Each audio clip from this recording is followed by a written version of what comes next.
Hello everyone. My name is Angela Zabel. I am a teacher, coach, and medium. And yes, I do talk to people who have passed.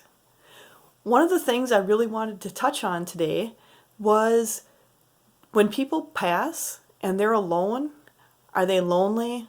Are they sad? Are they stuck? Can they never be free of that?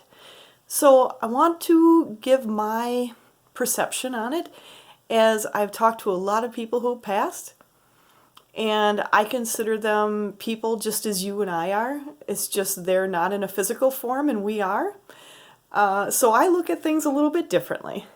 But one of the things I wanted to share was that when people pass alone, as we say, which is maybe not with anybody in the room, they're really not alone. And that's one of the things I see a lot is people feel guilt-ridden because they weren't there. Something happened and they weren't physically in the room when someone passed. So from my experience and what they have told me is that even when somebody is in the room with them physically, they're really not concentrating on you. I believe that when you look at a lot of other aspects, you'll see that people have reported people saying someone else's name who has already passed and them looking around and calling out. That's because they're already halfway, if not almost fully, into that next area of life.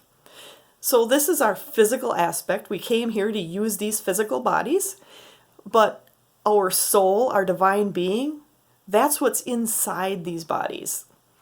And we get to use the bodies. But when we pass, we then go back to our divine being, our physical, our soul, not our physical, our non-physical soul. But that soul is what is the light in our eyes.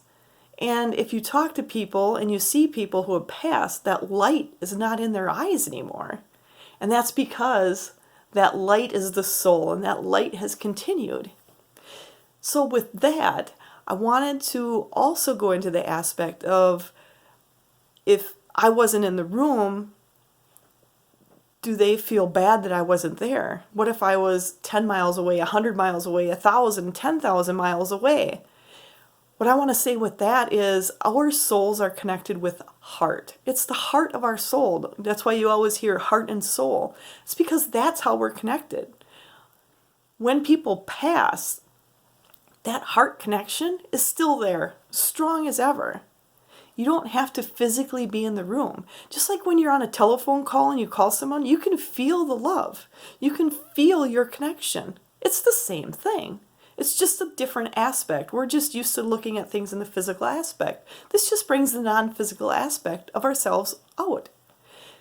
The other thing I wanted to touch on is when people pass through a horrific event, an accident, even through the hands of possibly someone else.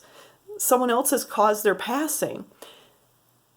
And it's horrific and it would be painful, you would think. And so people wonder, like, man, how could they have gone through that much pain? I feel bad for not being there. And they get caught up in the aspect of them suffering that pain.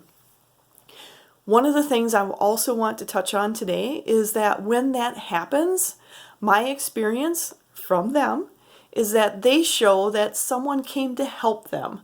So just before a horrific event, a horrific, painful event happened, just before that, someone came in, and I'm talking someone in the non-physical sense, came in and basically pulled them out of their body. And not pulled, but helped them do the transition from this physical body to the non-physical body that we all are, our spirit, our divine self. So they helped in that transition. And then after that, they get to meet all the other people who are waiting for them. But usually one person comes in to help at that moment. So I want you to look at it a little bit different way. When you have surgery, a medical procedure, when that happens, your body is experiencing that medical procedure fully. I think you'll all agree with that. But our mind, our souls, don't make that connection. We don't even remember it. And we're like, wow, that was a lot, and I didn't really remember that part. That's because our soul kind of steps back. Like when you sleep, your soul steps back a little bit. But during surgery, you're almost separate from your soul because your soul doesn't remember it. Your body knows the trauma it went through, but your soul does not. So if you look at a traumatic or horrific accident, or even when someone takes someone else's life,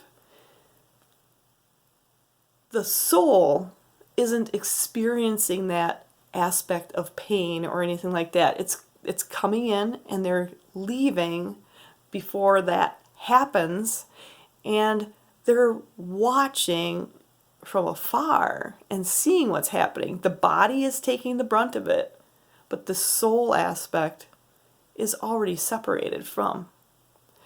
So I hope that helps clarify a little bit of this subject. I know it was a deepening of my understanding as they explained a lot of this to me.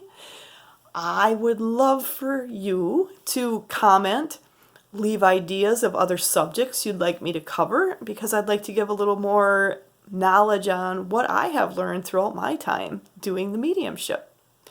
So with that, please like, and I will be doing a little bit of a YouTube channel coming up soon, so it will be a like and subscribe, and leave comments below, and definitely share. So if there's someone you feel could use this message, please share. And with that, I hope you have an amazing day.